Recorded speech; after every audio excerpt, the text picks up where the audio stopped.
Hello, fellow book readers. My name is John, and today I am going to go over my worst reads of 2025. So these are the books that I thought were the worst that I read in 2025. And again, it's all opinion. That doesn't mean these books are objectively bad or anything. These are just the books that I enjoyed reading the least. And I'm going to go over 27 different books because I gave 27 books under 3 stars this year. So far I've read 164 books this year, and 27 of them have landed under 3 stars. So for me, a 5-star book is perfect, a 4-star book is great, a 3-star book is good, a 2-star book is okay. It's still not bad, but it just means I didn't enjoy my time reading it. And a 1-star book means I hated my time there. I actively hated the book while I was reading it. So keep that in mind. Those are my ratings.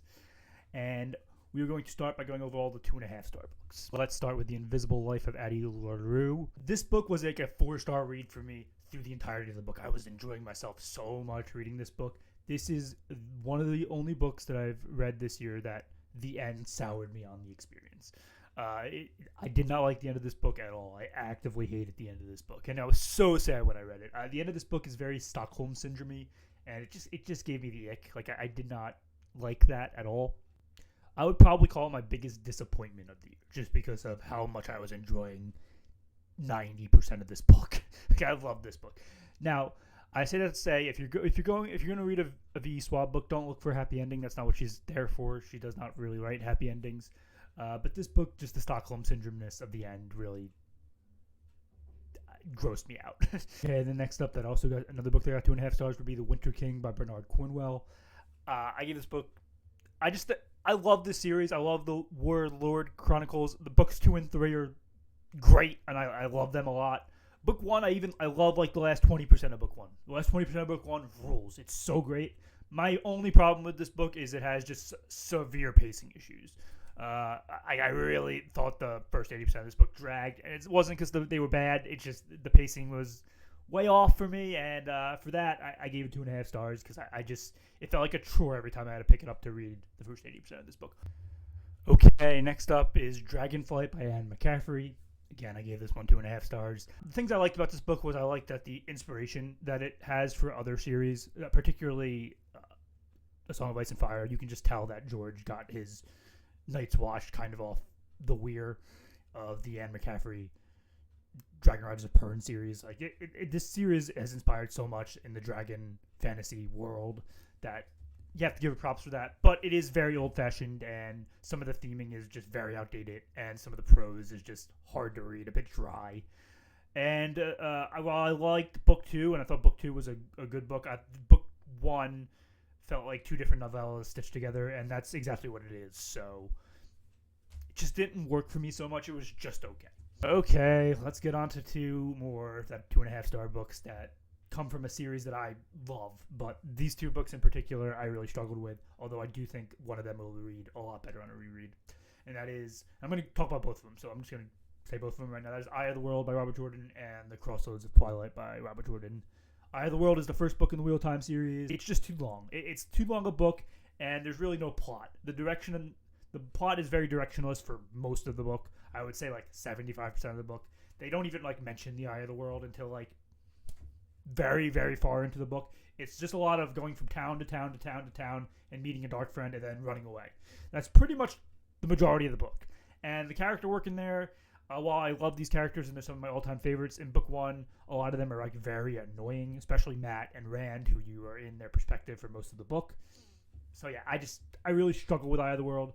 I think it should have been about 200 pages shorter, and I wish the plot was a bit more focused. And then there's book 10, which is Crossroads of Twilight. There's just no plot in this book, really. This book has great character work. Great character work. But the plot doesn't advance in this book, and that's because Robert Jordan used a plot device where you're experiencing everybody's point of view basically on the same day in reaction to what happened in book 9.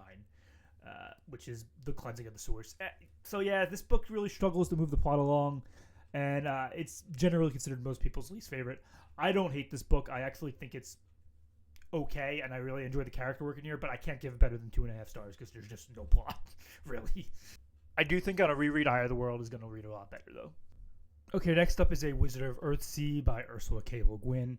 Similar to Dragonflight, I think this book has a lot of great inspiration for fantasy in the future, and you can see the inspiration there, especially with the magic system, with like the wording and sort of the coming of age story. It's a classic coming of age story, but there's a lot about this book that's just very dry, and it's a little bit long. And yeah, it was just okay for me. It dragged at other points, and I don't think the character work here is like superb. That makes sense. I love the Earthsea series, but this book is one of the weak points for sure. Okay, then following that is The Horse and His Boy by C.S. Lewis. This is the second book in the Narnia series, kind of. It wasn't written second, so if you're looking for publication order, you wouldn't read the second. But yeah, it's sort of a spin-off, and you don't follow the main four characters from the first book, which is a bit odd, and it's good. There's parts of it that are good, but there's other parts of it that just feel kind of like filler. It feels sort of like a side quest spin-off that wasn't needed, if that makes sense. And for that, I can't go any better than 2.5 stars. Okay, next up is Abraham Lincoln Vampire Hunter by Seth Grahame-Smith. It's another 2.5 star read. It has some great action in it. Really like interesting premise, but it lacked the humor that I think the book needed. The premise is so absurd that I think the book needed more humor, and it was very dry at times. And for that, it's just okay.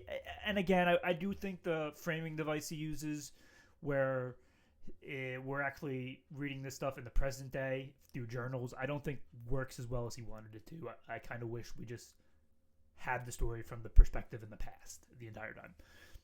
Okay, next up is a duology that I recently talked about, so I'm not going to cover it too much, but it's She Who Became the Sun and He Who Drowned the World by Shelley Parker Chan. I think these books have very similar problems. Both of them are pacing issues for different reasons. The second book introduces the point of view character that I just I didn't think was needed, and I dreaded reading their chapters. And the first book just doesn't use the magic that they talk about. They keep hinting at a magic system that doesn't actually like exist in the book until the second book, and it's very frustrating because you're just waiting for the magic and it never happens. And I think it makes the book drag longer than it should have. So for those two reasons, those are both 2.5 star books for me. Again, the final 2.5 star book is Twilight by Stephanie Meyer. I just wasn't the target audience for this book, so this book kind of fell flat for me in a lot of different ways. But the main reason is that she built to this great climax that I was actually enjoying, like way more than I thought I was going to enjoy. Like the climax was going to be really good, and then she just has the main character pass out and she wakes up after the action. So she built to this great action scene, and I thought she did a really good job of building to it, but then she doesn't show us the action scene. It seemed like she was afraid to write the action scene. That's what it felt like to me. So the book really annoyed me for that reason. Like I was very annoyed when I read that. I was like, this is dumb. And on top of that, I do think there were some other small issues, but that's like the major issue involved. But it does do some things that I enjoyed, such as some of the world building and the vampire lore was pretty cool. And I thought some of the family drama actually worked too. But it does more things that annoy me than I liked. Okay, next up we're going to talk about two books that are part of the same series. That would be The Magicians and The Magician King by Lev Grossman. The Magicians is my least favorite book of the year. I actively hated reading it. I thought we were going to get a different book than we got. I talk about this book a lot on this channel, so I'm not going to keep harping on it. But there were some things about this book that just really annoyed me. Like, I thought we were going to get more of the educational sort of fantasy where he's in school and we're learning stuff. And he does go to school for like 50% or 60% of the book, but we learn nothing about the magic system in that school. It's all just teen drama and teen angst, and I hated it. Like, I actively hated the characters, so yeah. And then The Magician King is similar, except somehow we actually learn about the magic system a little bit more in this book through another character, not our main character, and that was cool. So this book I got 2 stars instead of 1, but I still did not like my time here at all. Okay, next up is the first Discworld book, The Color of Magic by Terry Pratchett. I tried to give Terry Pratchett another chance after Good Omens this year, because I did not like Good Omens at all. Last year's my least favorite book of 2024. I did not like this book at all, really. It was better than Good Omens. There were parts of it I liked, especially Death, the character of Death. His scenes in this book were great. But Rincewald, the main character of this, is a wet blanket. I really hate Rincewald, even though I should like him because his premise is kind of funny. He's a wizard who's actually like just really bad at doing magic. So yeah, that's kind of a funny premise, and you can do funny stuff with it. And I don't think Terry Pratchett really did. Like he failed at the funny stuff. And this book doesn't really have like a core plot to it. It's 4 separate novellas that are like stitched together to make a book, and I think you could just tell right off the bat that's what it is. It doesn't feel connected in ways that work, in my opinion. I do think the world building in Discworld is pretty cool though, and I gave 2 other Discworld books a chance after this one. I enjoyed both of those, so it's not the Discworld that I don't like. It's just Rincewold, I think. So I don't think I'll be reading any more Rincewold books in Discworld, but I do hope to continue Discworld's books in 2026.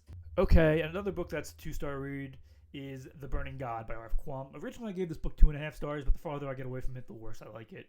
This is the 3rd and final book in the Poppy War trilogy, and yeah, it's a 2-star book. It has some okay scenes. It has some scenes that I like, especially with the Triumvirate, so I can't say I hated my time here. There was some stuff I really liked, but the ending is not good. It asks you to have sympathy for a character that you shouldn't have sympathy for because he's just kind of evil. To me, the best way I compare this book is, because it gets very strange, is it felt like Rise of Skywalker, the movie. It just felt like really bad fan fiction. The Dragon Republic is such a great book, and I just don't know what she was thinking in The Burning God. Like, there's just so much happens here that's just really weird.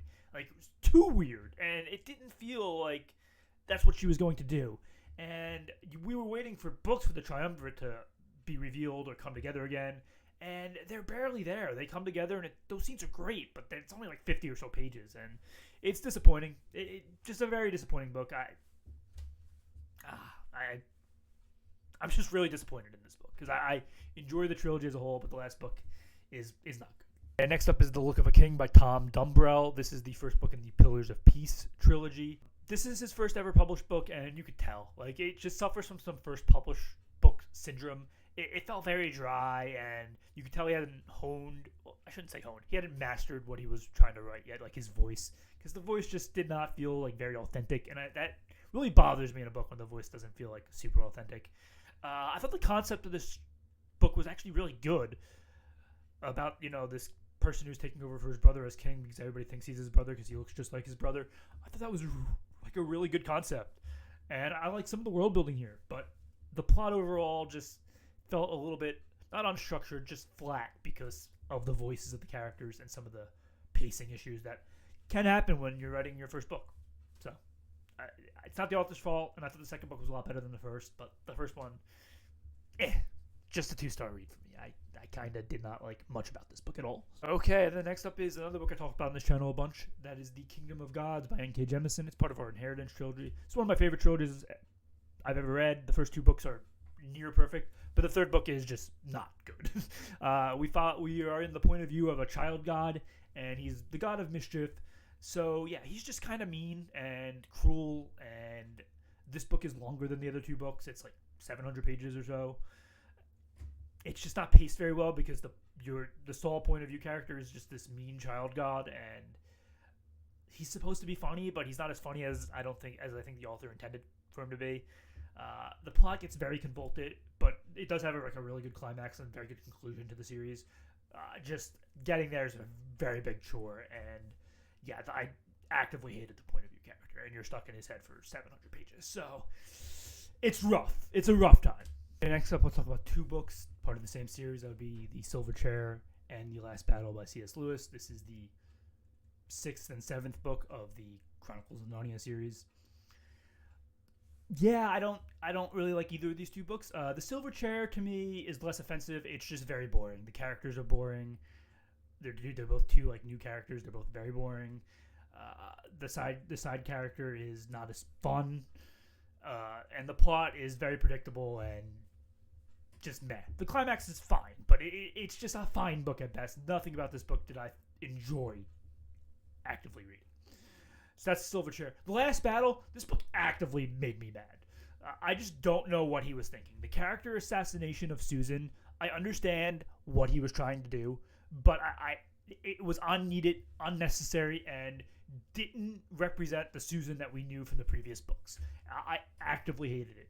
And then the battle scenes themselves were just not entertaining, not good at all. And then all the other books in the series are like allegories for different parts of the Christian Bible. This book wasn't an allegory. This book just was the straight apocalypse. Like, he didn't try to hide it or anything, and it felt like lazy writing. It felt like he was just preaching to us, and I actively do not like this book. And the end is not something I like at all, where he's just like, yeah, I'm not actually Aslan, I'm Jesus. It's like, okay then, cool, I guess. I don't know why he felt the need to do that instead of doing what he did in the other books and making it more like an allegory. Just a strange decision by him. And the next up's another Earthsea cycle book. This would be my least favorite Earthsea cycle book, The Farthest Shore by Ursula K. Le Guin. The Tombs of Atum was great, and it's really where she hit her strong suit, talking about the sexes and sexism and feminism and sort of discrimination. She's great when she's writing about those powerful theming. And here we went back to just plain old boring island hopping, and our characters here are just lame and not fun. The climax here is quite good though, but getting there is a chore. This book is longer than the rest of the series, and it's just a chore to get through, in my opinion. And I actively found myself eyes glazing over pages. Like, that's not a good sign when you're reading a book.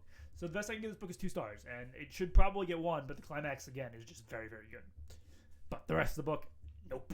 And the next up is a standalone, The Familiar by Leigh Bardugo. This book just had genre issues. Like, it couldn't decide if it was a historical fiction or a fantasy, and those two can blend together really well, but here they sort of just bounced off each other in ways that I did not like. And our 2 main characters were just blah. There were some okay characters. I really like Valentina, but other than her, not really. And then the climax is very predictable, and I thought it needed a way better climax for the length of the book that it was and how sort of boring it was.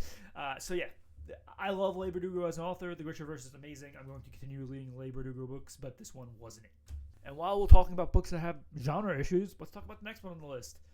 This is my least favorite vampire book I read this year. That would be The Buffalo Hunter by Stephen Graham Jones. Nah, this book wasn't it. It just couldn't decide if it was a historical fiction or a horror novel. And it was more offensive to me than it was in The Familiar, because he literally paused the narrative at multiple different points just to try and teach us Native American history. And I was a history major. I have my bachelor's degree in history. I felt this destroyed the pacing of the book. So it's not that I don't like history. I love history. I just think you have to blend together the subgenres you're doing in a better way. And he didn't do that here. Like, it was just not good. I think it was pretty bad, actually. And then on top of that, he uses a very old-fashioned voice in this intentionally, but it made me have to reread things like multiple different times to just figure out what he was saying. And then this book has like this really good climax at the end of the second act where Goodstab reveals like what's happening in the church and he's killing people. And I thought that should have been the climax of the book, but we have this whole third act taking place in the present day with Earthsea that was just very strange and not needed, and I just didn't care about. So yeah, this book, 1-star read. I actively hated my time with it. And then we got probably the strangest book I read this year. That would be The Library at Mount Char by Scott Hawkins. This book's just really weird, and it's too weird for me. Like, I actively just was like, what the hell am I reading at multiple different points? Very strange.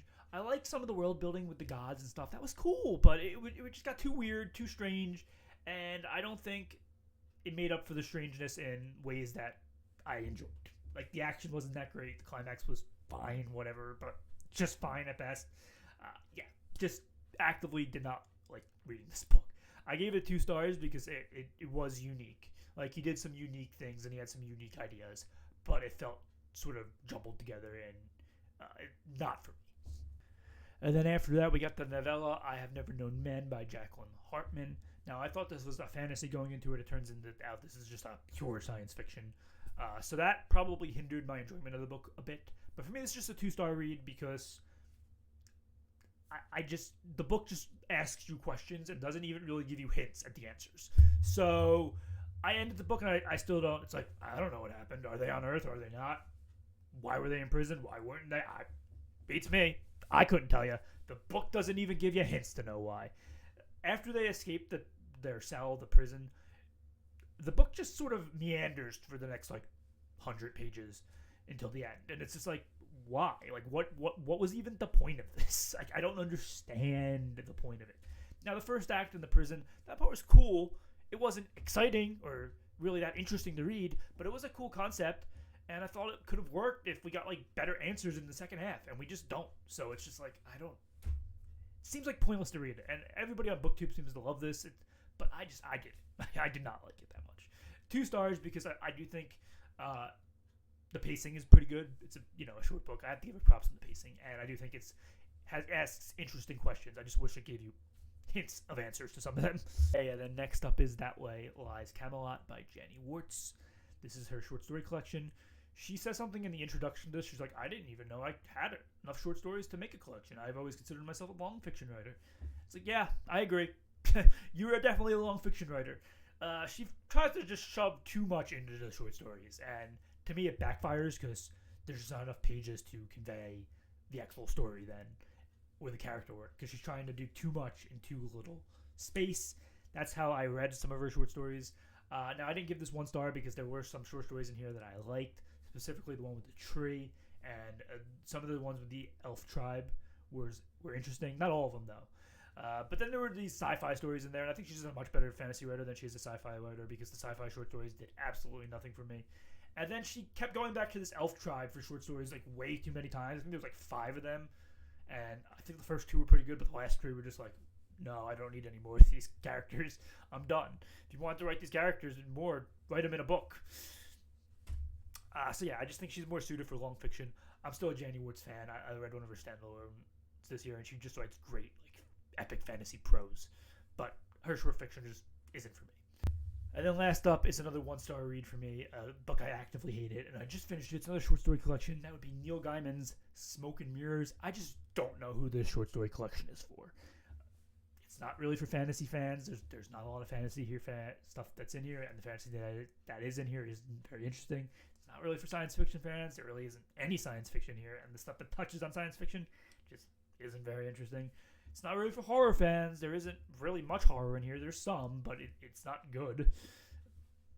And then it's not really for poetry fans, because there is poetry in here. The poetry here is just like, whatever. I don't know who this collection's for. It's a mixed modge of different genres shoved in one book, and I don't think any of them really hit. And there's like 20 stories in here. I thought only one of them was like good, and that would be the Grail one, and I won't even say it was great. It was just good. All the other stories in here fell flat for me. So yeah, I actively didn't enjoy my time here. And when I was finishing with it, I was like, okay, I think I'm just done with Neil Gaiman. Like I think that was the last Neil Gaiman book I'll read. I didn't like Good Omens. I didn't like this. Graveyard Book was good, not great for me, and I really like Coraline. But I think outside of his children's book work, I'm just not going to like his stuff, is the vibe I get from it. Okay, and that is all 27 of my least favorite reads this year, ranging from my 2.5-star reads to my 2-star reads to my 1-star reads. There are no 1.5 star. I don't do 1.5 stars.